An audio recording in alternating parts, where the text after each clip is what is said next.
So again, any questions or comments about what I've just presented or logistics for the meeting, excuse me, as we're moving forward here before we go to coffee break?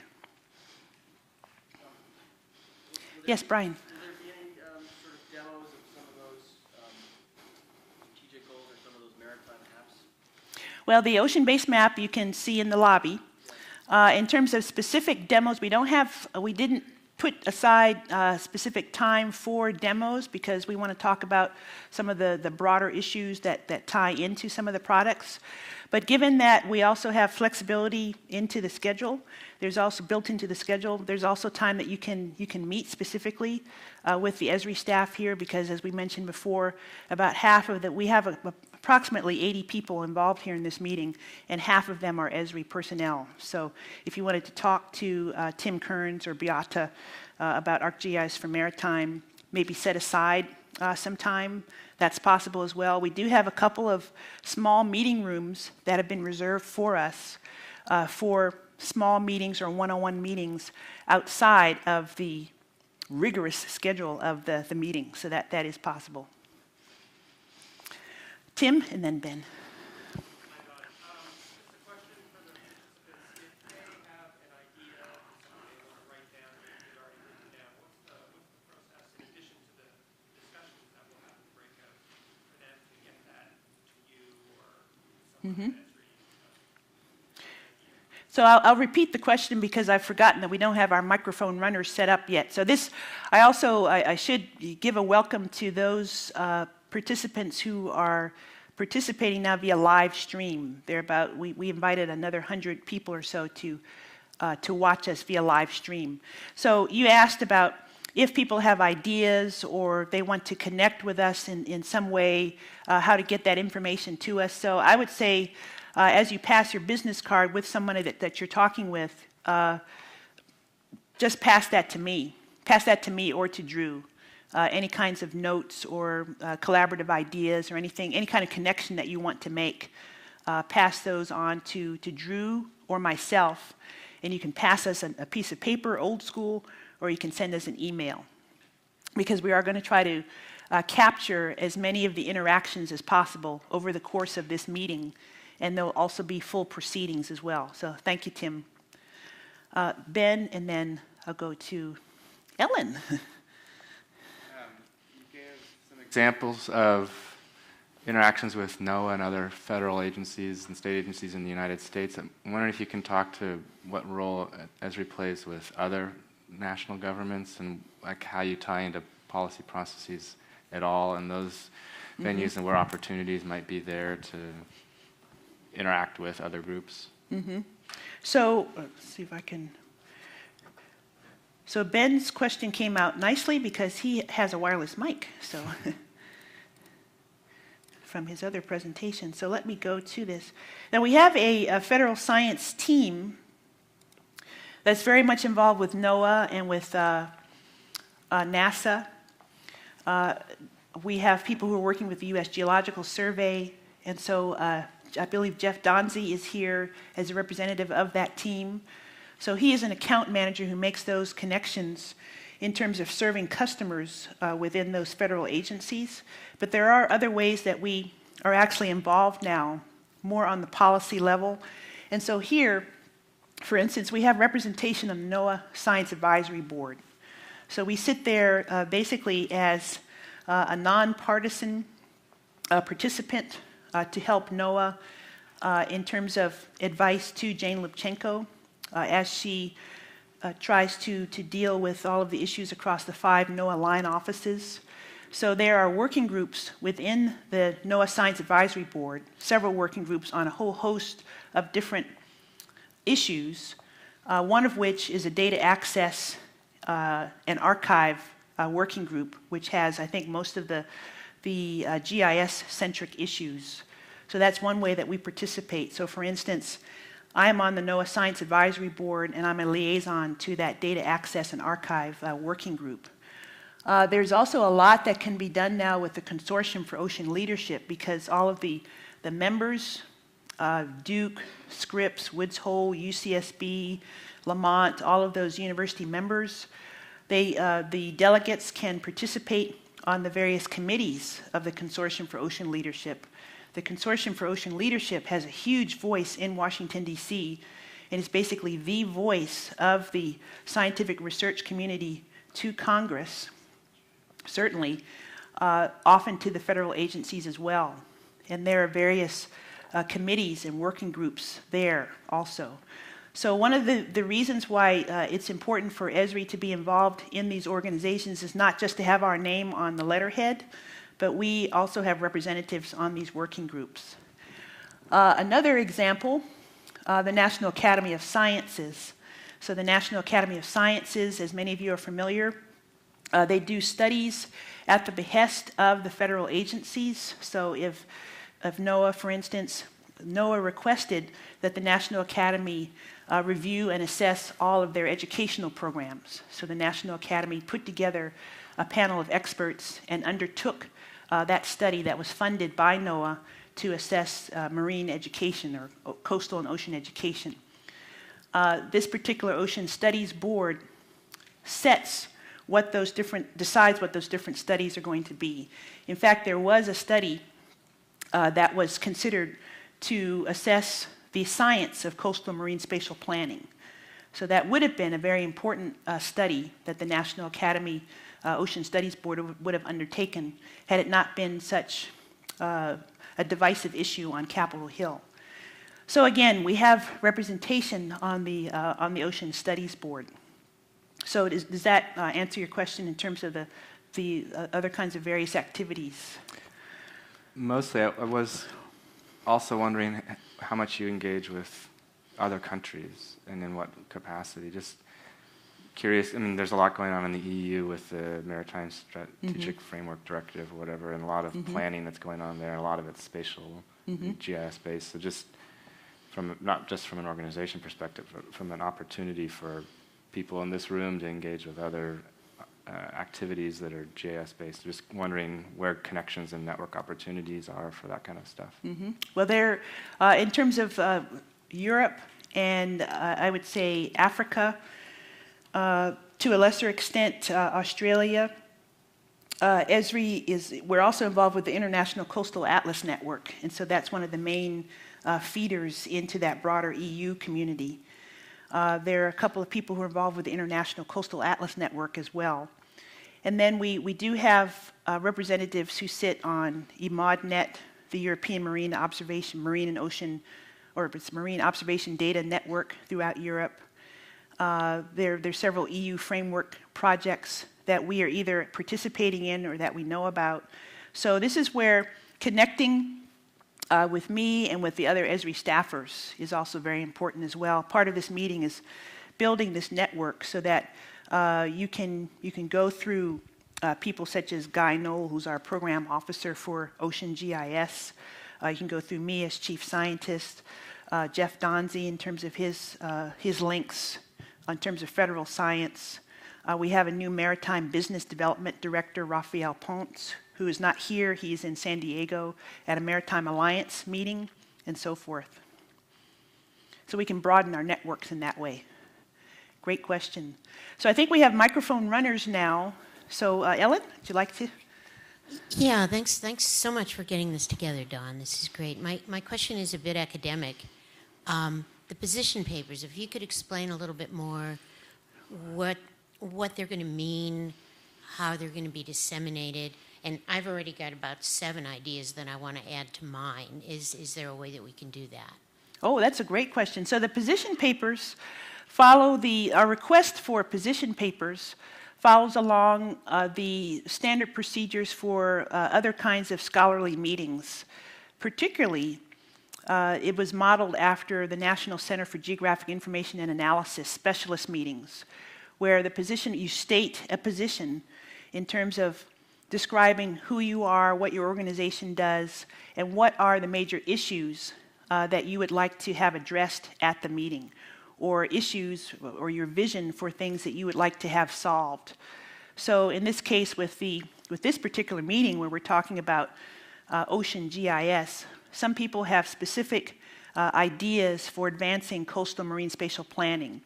A lot of people are concerned with 3D visualization, and there have been ideas expressed to Esri over the years, or can we move forward? Can we change the data structures here at Esri to help us work better with dynamic data?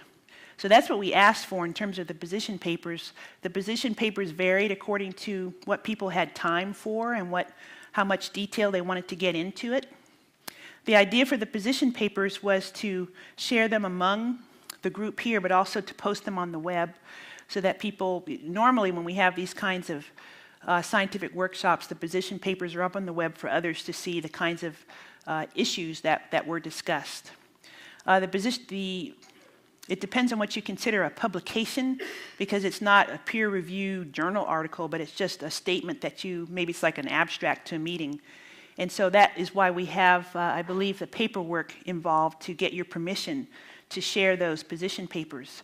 The position papers, we also use them to put you into breakout groups. And so we could glean, and now I know so many of you, but we were able to glean what your disciplinary area was from your position paper and to put you into breakout groups for today, and then also what your technical issues are. So that helped us in terms of structuring the meeting.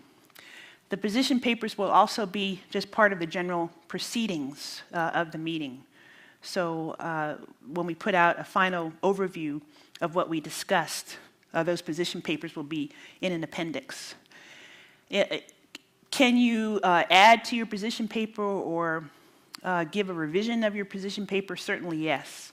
So you can submit those to me, or you can also, Drew, again, is my logistical right-hand person. So does that answer your question in terms of the position papers? Did you have something else in mind? Okay, great. So we have another question over here. Tiffany, you've got your mic? Okay, great. Interestingly, at the end, you were talking about geo-design models for the oceans and for the atmosphere. Given that there's huge similarities both on data types and also for linked ocean atmosphere models, and also because the atmosphere is basically the ocean upside down, what are the plans for coordinating activities between this group and a potential atmospheric group? Oh, that's a great question, because we do need to find out what's going on with the atmospheric group, because as the ARC Marine data model was being developed back in the early 2000s, there was that ARC atmosphere or weather and climate group as well. So we need to find out what the latest is with that. And Steve Cope, sitting right next to you, I think is able to give us some good idea there. But there should be a lot of good cross-fertilization between those two groups. Maybe we need to have an Esri Atmospheric Summit at some point. But I'm sure that there are some who play well in both of those communities, such as yourself, Tiffany. So we should definitely talk further about how to make connections. But that's another reason why the proceedings from this summit are going to be so important to get out, because then we can easily give that information to the atmospheric community, whatever that community is. It will also be important, I think, to share it with the hydro community in terms of hydrology, for those of us who are looking at land-sea interfaces, estuaries, and so forth. And I'm sure there are other communities as well. One of the reasons why we're having this Esri Oceans Summit, to be brutally honest, is that this is a community that we have not had as much connection with. And we finally now have, I think, the resources and the impetus and the organization. We have the critical mass so that we can finally focus on oceans. And so some communities have not needed that as much. Other communities are out there that will need it. Another question with the microphone? Oh, I'm sorry, can't see. I can't see past the lights. Okay, Rich, I'm sorry. Yeah, actually, just to follow up on that, it occurs to me that we haven't heard the OGC mentioned yet, I don't think. And they have a Met-Ocean working group, of course, that would be, I don't know if maybe there's people in this room who are already participating in it, but if not, that would be another good circle to try to close as we're having these discussions about standards and services. That's an excellent point. Ben Domenico was invited to the meeting, and he's in 5 million places at once. So he's one example of someone who we had hoped, and maybe he's following this via the live stream. But we also have folks here at Esri who work extremely closely with the OGC, the Open Geospatial Consortium. And we're actually hosting the next Open Geospatial Consortium. I forget whether it's a domain working group meeting, but we're hosting an OGC meeting in January here at Esri. Actually, I had a totally unrelated comment too. That there's probably not enough flexibility in the schedule at this point, but it occurred to me that it'd be really cool to have a lightning talk session where to find out more about what folks in this room are doing. Just a couple of minutes kind of thing. I know there's the position papers and there's some posters, but it would be kind of neat to think about something like that. Yeah, we may be able to do that, especially tomorrow, because we actually have built, even though the agenda looks as though we've got everything hardwired, we actually have some flexibility after the breakout group reports tomorrow. So that's a good idea. Other questions? This has turned out to be very productive. Pat, did you need the microphone? Actually, I just wanted to comment on Ben's comments on bringing in more of an international perspective. There's international perspective country by country, but then there's also a lot of international programs that are ongoing right now that are really ramping up on ocean issues. The Convention on Biological Diversity has been moving forward with the selection of ecologically or biologically significant areas in the oceans. And 2 weeks ago in Hyderabad, India, at the COP11 meeting, the first round was accepted by the UN, and so that's a huge move. There's work going on with global Earth observing networks. The GeoBond Working Group 5 is now an oceans working group, and they're ramping back up. The Ocean Biogeographic Information System now is housed at UNESCO. So I have all the contacts into a lot of the international UN community, and there's a huge exponential growth in interest in oceans. So just I put that out there. Yeah, that's excellent input. Thank you very much, Pat. And this is another reason why the building of a community in terms of a newsletter and a listserv, it used to be the Wave many years ago, but having that reborn now will be critical, and then we can add that kind of really important information for all of us. Emilio. Could you elaborate just a little bit on the NSF EarthCube and Esri involvement in EarthCube ocean-related activities? Yes, so thank you, Emilio. How many people have heard of EarthCube, just by show of hands? Okay, so not everybody has heard of EarthCube. It is an initiative across the National Science Foundation for all of the geosciences, basically across the Geo Directorate. So it involves geology and geophysics, Earth surface processes, atmospheric science, ocean science, etc.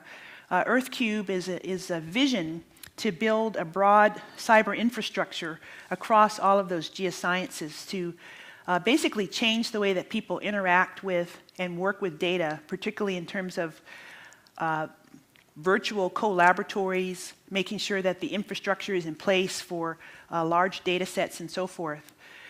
What NSF Geo would like to do, and this is also in collaboration with the Office of Cyber Infrastructure, which has been moved now into the Computer and Information Science part of NSF, is to have the resources so that they can put out requests for proposals for people to fulfill that vision.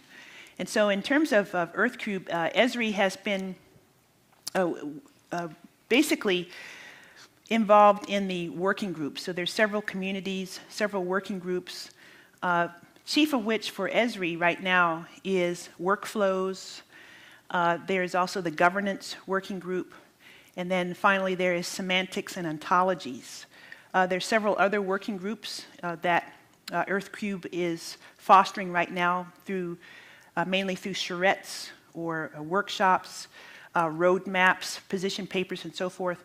But those are the three that Esri is involved in. And so basically, I'm a member of those working groups.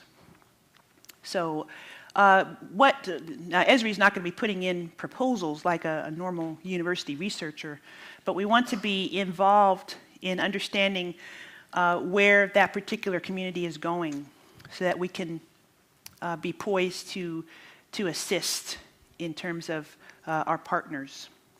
And there are also various ways that we can partner with universities on proposals, but I don't want to get into that in terms of our discussions right now, because I think it's fairly complex.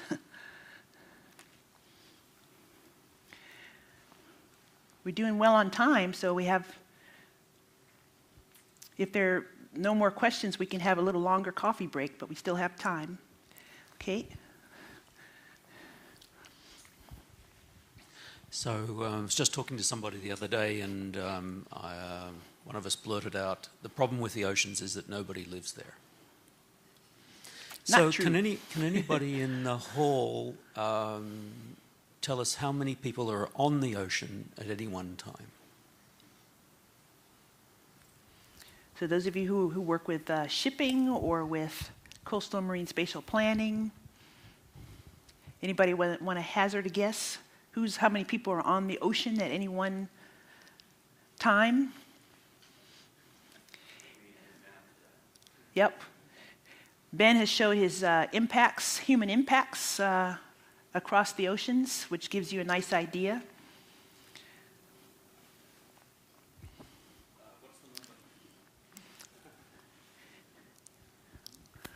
I was going to say one way to get a hint at it might be to look at the nighttime lights, because you can see things like the tuna fishery. I mean, you can see there's a huge amount of activity out there. Mm-hmm. Kurt? So, I have a partial answer.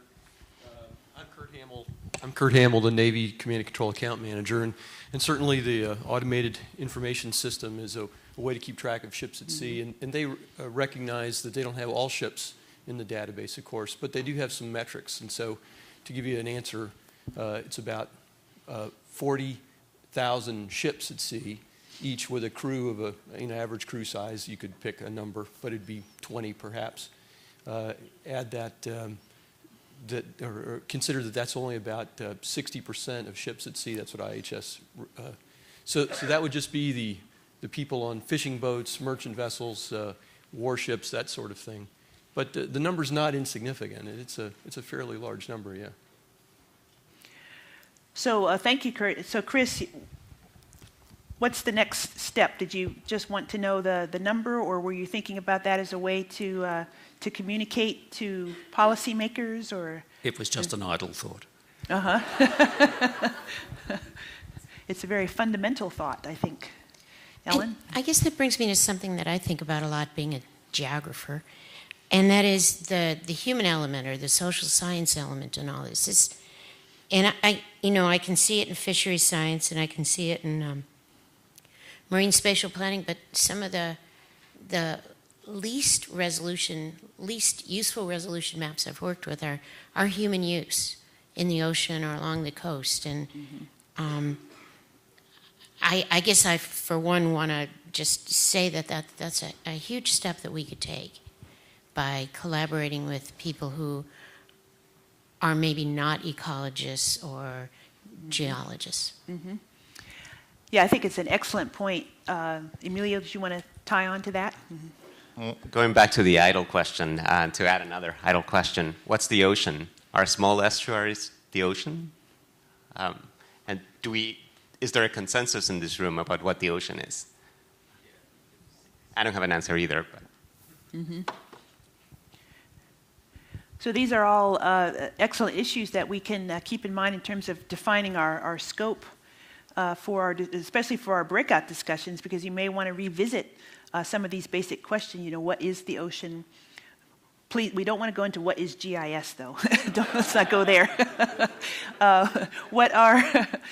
What is the impact on the ocean? I think the idea of collaborating with social scientists, with indigenous peoples in terms of traditional ecological knowledge, the whole idea that NSF talks about in terms of the coupled natural human systems, and the only way to get to the human systems part is to work with the social scientists and the policymakers as well, broadening our network in terms of who we are willing to talk with or collaborate with is a very excellent point as well. Guy? Don, as long as we're kind of throwing out these big ideas, I'd like to throw one out too. Sometimes as we think about the ocean base map, for instance, I like to refer to it as the ocean basement map. Because we don't really have the ocean base map developed yet. How do we want to visualize the entire ocean? And then, of course, getting back to Emilio's comment, where's the boundary? And so as we go into these breakout groups, resonating with what you've just said, I'd like people to be thinking about that as well. How do we want to see the ocean?